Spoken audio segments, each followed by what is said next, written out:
Hello there, wrestling fans. Welcome to another episode of the internationally known Dudes at Ringside podcast. I'm your host, Joe the Panther the Third. And man, I heard the awesome stories from my past guest from this past season. And I had to bring her on because she's a legend in the deathmatch scene and the hardcore scene. And her name goes with me like peanut butter and chocolate. Let's give a warm Dudes at Ringside welcome to Randi West. Welcome, Randi. Hello, it's me. I'm here. Welcome, Randi. Oh my gosh, I think we've been trying to work to get something going since last year or something like that, Yeah, right? it's been a while. Yeah, I Yeah, finally carved out the time. oh, I've been wanting, and now I'm like, wow, I have to have her on. Me and her have the same name, like with an I and a Y. So Kismet. yeah, it's like Christmas morning for me. I'm like, yay, another Randi. It's like not everybody time you meet another Randi, it's always special. So Randi, so like, what what made you get into the wrestling business? Well, so when I was younger, when I was about 5, my grandma used to watch wrestling all the time. So like when I was 5 is really when I really started getting into it with her. So watching it with her, and then she had the hots for Lex Luger. So we watched wrestling quite a bit because of Lex Luger. So I always tell everybody like, my grandma got me into it, but Lex Luger is the one that really really introduced me to wrestling because of her. Hmm.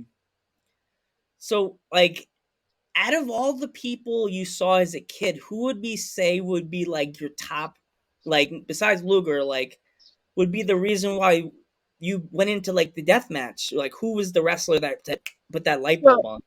so not so much as far as like just getting into wrestling itself. I was a big Macho Man fan, and I really liked just like his character and the way that he portrayed himself. Even though he was a good guy, he was still like rough and tough and like don't fuck with me type attitude. And then as I got older and I started discovering different genres of wrestling and stuff, it went from like Macho Man to Reggie Bennett.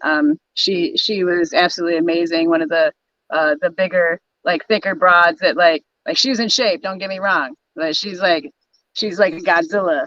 She's a big, huge beast. And I watched her, and she was doing all the same shit that like Jumping Bomb Angels were doing, and she was fucking 4 times their size. And like she ended up she retired in Japan in '99, so I unfortunately didn't get to work with her at all. But so it was like it went from Lex Luger to Macho Man to Reggie Bennett, and then I started discovering the Japanese stuff, and I got into Nakano, and God, there's like it just kind of went from there, and then you get into like as I get older. I started doing like when actually I got trained. I finally got trained, and I was doing shows in Detroit in like 2003, 2004. I ran into people like Necro Butcher Mm. and Homeless Jimmy and Mr. Insanity and Deranged and Brain Damaged and Drake Younger and like all these different guys that were really good at wrestling, but man, were they really good at fucking hitting people with shit too.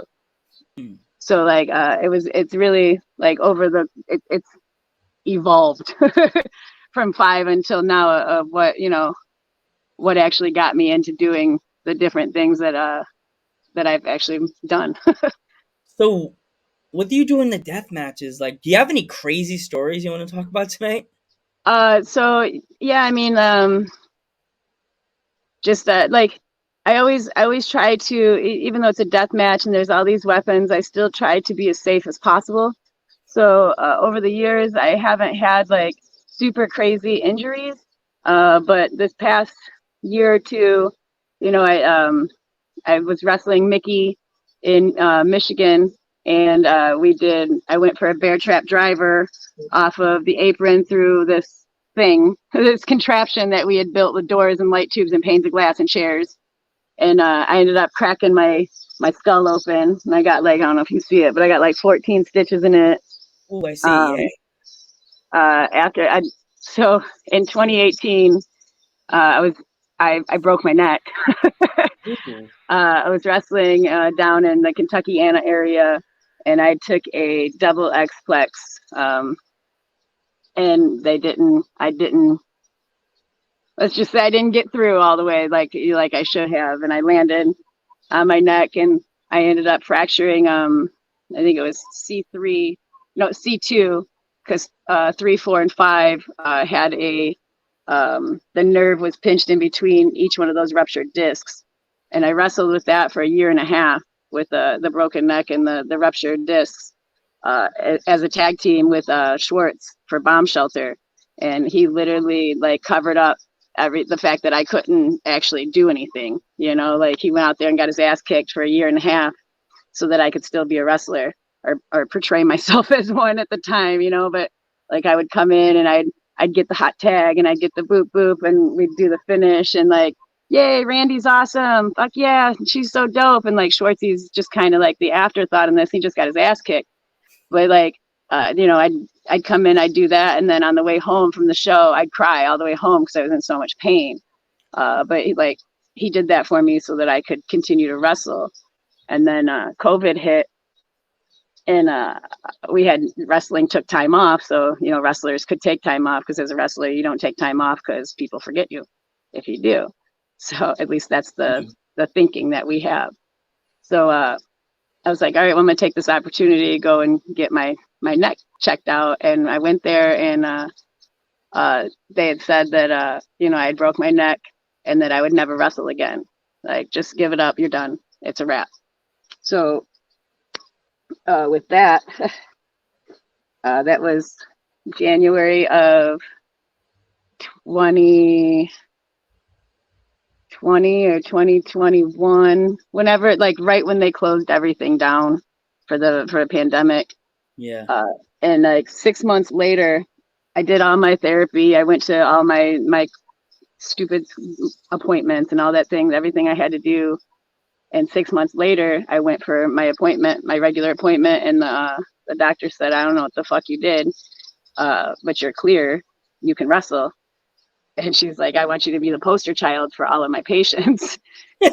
So, I sat in my car outside the doctor's office for a good 15 minutes crying. And then I called Schwartzy and I told him. And it just happened to be, I got cleared on September 10th. And September 10th of 2022. And our first Flophouse Wrestling show was the following day. Wow. So I told no one, absolutely no one. And I showed up at the show with a salmon jacket and blue dress pants, very Mark Henry style. And the only one that even like noticed anything was Nick Manoa, and he said, "Mark Henry, huh?" And I gave him like a shit-eating grin and just walked by, And it was the same outfit that Mark Henry wore when everybody thought that he was retiring. Oh yeah, we power slam John Cena. Yeah. So it was my tribute to Mark Henry, but at the same time letting everybody know I'm back, bitches. And I ended up I jumped in that day. The last match of the show was or was it the first? It was the first. Yeah, they had the brother rumble. That's what we called it. And it came down to Lincoln Mosley thought he had won. He was the last one in there, and Schwartzy's music hits, and Schwartz comes out, and I'm walking behind him because I was managing him at the time. And when he didn't get in the ring, and I did, the crowd went crazy, and I fucking Saito'd Mosley like 3 times and shit canned his ass out. And we got on the mic, like even Max Recon, who was the ref, had no idea. And like, so if you go back and watch the first ever Flophouse on IWTV, like you'll see Max Recon cry because he had no clue. Like he had no idea. So when I go in there and do it and I get on the mic and say, I was officially cleared to wrestle again, that was a genuine emotion from him. And most people, like I said, there was only Lincoln Mosley, myself, and Schwartz and Hoodfoot because, he lives with us. So there was the only people that knew that I was even active again. So it was from then on, it's just been crazy ever since. I busted my head open. I had 5 pieces, Oh, 5 pieces of yeah, glass I see removed it. from my elbow.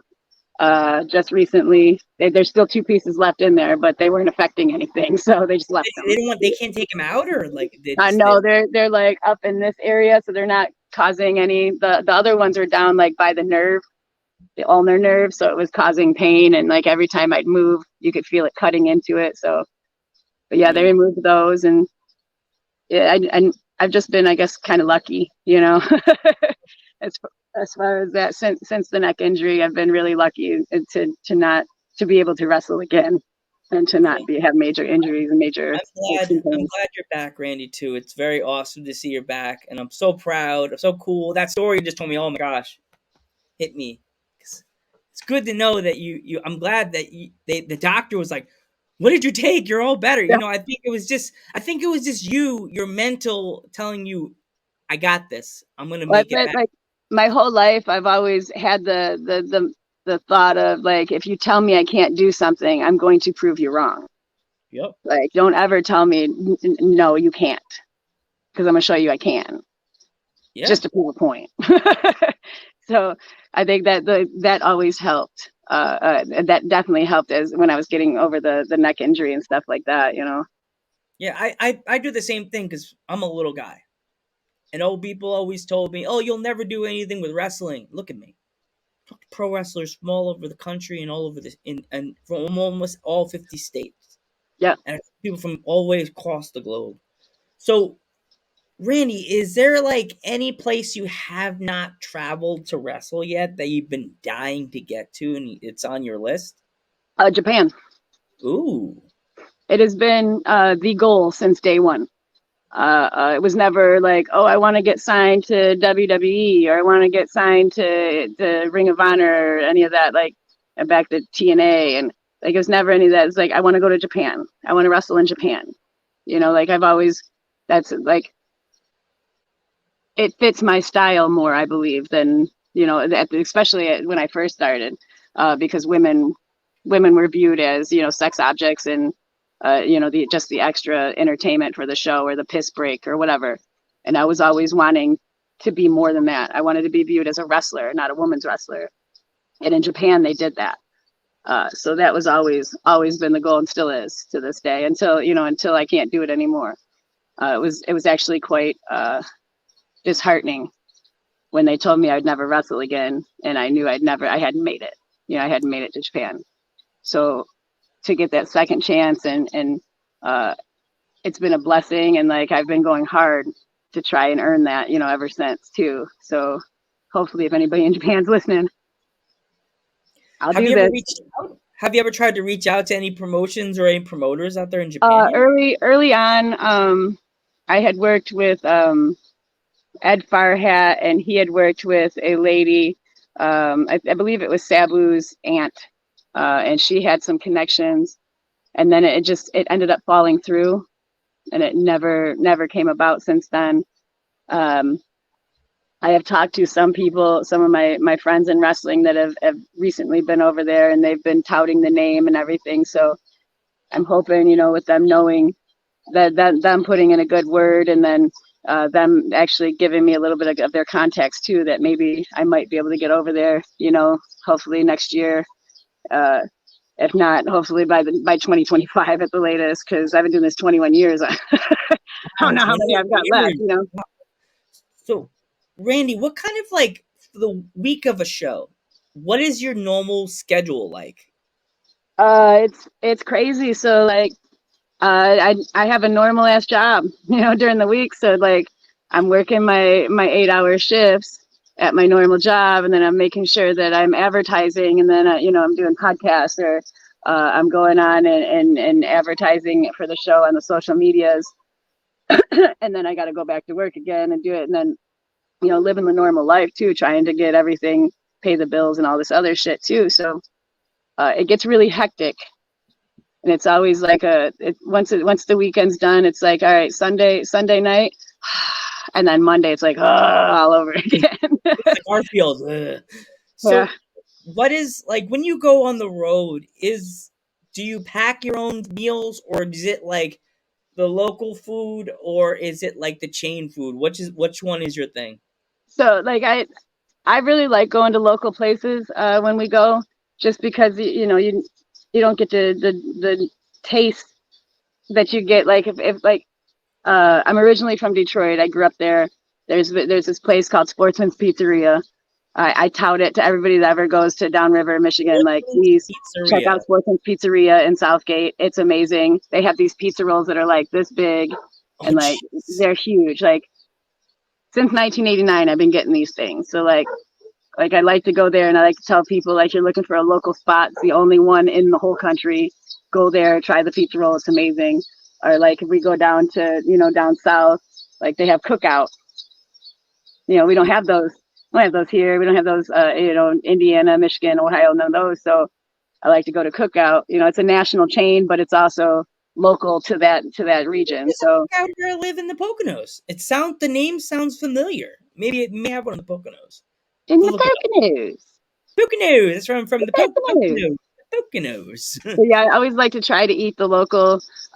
Sometimes it depends on what kind of diet we're on at the time, whether we pack food or not. But most of the time, it's we'll definitely eat something local, and like Buddy's Pizza, that's local to Detroit also. So we always get that, like just different little stuff like that. In and Out when you're on the West Coast, gotta have Yeah. In and Out burger. I've been dying to go to an in and like me and my So sister are good. planning on trying to go a trip to Los Angeles eventually, and like I gotta go to an In and Out. Like Yeah, I it's really good. got to. If you're on the East Coast, like, because we don't have them here in the Midwest, so like we go to Sheets and Wawa. Yup, sheets. Wawa is my thing. I love getting a nice hero BLT. Oh Wawa, yeah. I always get the large meatball. Oh, I never get that. I don't know Yeah, why I they're never so get the good. meatball. Yeah, they're really good too. So I'll get those and like a mac and cheese or something. So let's sort of address the elephant in the room, the story that Jules mentioned during the podcast when I did the thing with her. Let's talk about the match you did that night with her, like the going into that moment. Like, let's talk about that. So like I get creative when I'm death matching. I like if it was a real fight, what would I do? And like if I'm in a real fight and there's a staple gun and this broad is down, or like she's beating me up and I finally get her down and there's a staple gun right there, what would I do? Well, I'm gonna staple her vagina, because that, to me, in my mind, if I got stapled in the vagina, that would suck, right? So like clearly I'm gonna staple her vagina. And that night, she was down and she's spread eagle, and there it was, and I was like, yep, vagina, click, and got Did you her. get her to the mat, or she was just able to move? Like, was she stuck to the mat, or Oh like? yeah, she had to like do this little motion to unhook herself from it. Oh my I gosh! apologize after. Like, sorry about your vagina. It was there. Here's a thing of flowers. Here's chocolate. I apologize. It's like you My make bad. it to the prom. You're like, here, I'm sorry. My fault. Here's a Dunkin' Donuts gift card. Here's a thing of chocolate, and here's flowers. I'm sorry. Well, she's from Canada, so it'd be Tim Hortons, Yeah, Tim Hortons. Yeah, I gotta give her some gift which card for also Tim has Hortons. fantastic coffee and mini donuts. It's like after the date, you bring her. You're like, so sorry. Here's some Tim Hortons. I apologize. Sorry, I threw up on you at dinner. Here's some chocolate. Yeah, here's in the card. Someone's reading the card over his shoulder. I apologize for stapling your vagina, but the match was great. What? But in my defense, I stapled her vagina, and then at the end of that match, I believe it was that one. Again, that fucking bear trap driver off the apron. It's like never again. I've done it twice, and both times I've smashed my fucking face. Like, I'm not doing it no more. Randy's got But to that stay away one, from the damn bear traps. yeah, I landed right on my face. I ended up jamming my canine tooth up into my nasal cavity, which pinched a nerve, so I had no feeling in my face. Like I could punch myself in the face; it was no problem. I couldn't feel it. But if I drank something cold or ate something that was cold or hot, like I could feel the hot or I could feel the cold sensation through it. And Mm. then I had my teeth fixed, and once they pulled that tooth, all like even with the Novocaine and all the stuff that the numbing shit they had on there, I could feel the release of the nerve. Like I Oh felt all the feeling go back into my face. Like it no. was crazy. But yeah, I did that for about 2 years. I dealt with that too, with not having any feeling in my face. So So I fucked my face up, even though I fucked her vagina. yeah. So you know, we lost Terry Funk, and like it's so sad. The man's a legend. Like, what are some of your memories of Terry? My favorite one is he was wrestling. He's wrestling Sabu in a no rope barbed wire match, and there was a ladder involved,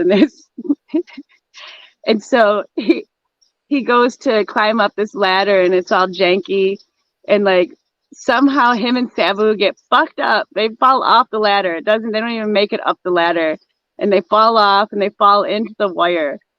And it's just like that. Like it's so funny to me because it's just the small little bullshit that can happen that you don't expect to happen, but it can happen, and you're like his reaction, he's like, God damn it. Like in the middle of the match, you can see it in the video, like, son of a bitch. He gets so upset that the ladder fucked up on him. It's one of my favorites ever. Is just watching that. And like he has been around for so long that like he's affected so many people in wrestling as far as whether it be a wrestler, fans, just anybody involved. So we definitely lost a good part of the business, when he passed away.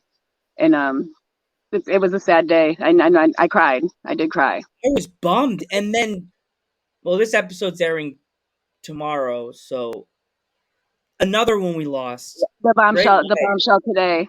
Yeah, Bray Wyatt. Bray Like, Wyatt. oh, you have Which any like, memories of Bray? Like me, my memory is, you go on your first, and I'll talk about no, mine. no, go ahead. Like like, I don't really, other than just being able, just enjoying all of his work as in the Fed, in WWE. Like he's just so creative, and like I did a show.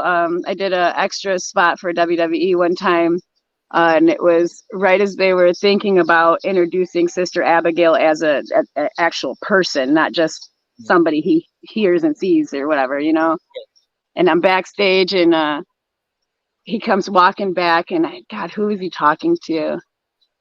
He had stopped. He had this lacy black thing in his hand. Yeah, Bray Wyatt did, and he's like, "Can you fucking believe they want me to wear this? They want me to go out dressed in this fucking thing as Sister Abigail. They wanted Bray Wyatt to dress up in this lacy, yeah, disgusting moo dress as Sister Abigail," and he was not having it at all. He's like, "No, this is fucking ridiculous. I'm not doing this," and he ended up ixnaying it. But yeah. it I was was just like sad. My he, memories he of had a Bray Wyatt. vision.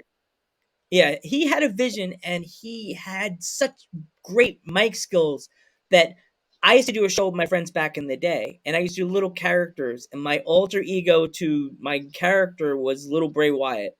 So I had like the fedora. I didn't have a lantern, but I had a like. But now I have the cool handlebar the little mustache. I had this beard that was down to here. I grew my beard, I puffed it out. I wore my Hawaiian shirts all the time. I did my Bray Wyatt voice all the time. I used to do like I live in the woods in the Poconos, so I was like the buzzards are always flying high in the land and I used to make up all these little Bray Wyatt isms all the time at Walmart, and my coworkers would just freak out because I'd just be walking by them and I'd stop and go, "Hello there, Mr. Beans. Notice that you're standing on a crack of the floor. Your mama better not be standing anywhere near a doorway, 'cause she may fall down into a pile of nothing." He's like, "Stop it, Joe. Just stop it." Like, the the man could say, yeah, yeah, the Bray everything. Wyatt and Randy Orton feud was amazing too, and the cinematic match that they had, like, just phenomenal. Mm. Like the everything he did was thought out and placed where it needed to be placed, to make his story go the way that he wanted it. And it's again, it's another one of those. It's a damn shame that the business lost. such a great mind, such a good And wrestler. in the end, it was kind of sad that they weren't letting us see his face until he came back again and he had the mask. And that wasn't WWE's idea for that mask. You know that, Randy, right? No, that was him. He was actually, he contacted the mask creator from Slipknot, and had his mask made through him Yeah. because he liked his work so much, you know. Also, the idea came from Night of the Living Dead. You know that, one of the Yep. movies. I was like, I love Night of the Living. This up where I live in the Poconos, in the town I live in, the cemetery looks like the Night of the Living Dead cemetery. Oh wow. It's not it, but they have some old ass graves. When we're done Holy recording, shit. Yeah. I'll tell you what town I'm in, and you're gonna want to come up here and go to the cemetery. It's like the day that the guy that created I want to go to the Poconos just because ever since I seen it on Sunny where they were talking about, let's just go hide in the Poconos. Yeah, Poconos. In the Poconos. There's some Such a nice fun word. places. Yeah. When we're done recording, I'll tell you what town I'm in, so you can be like, come by and be like, "Hey, Randy, what's up, Randy? Oh, God, Randy West is in my town." All right.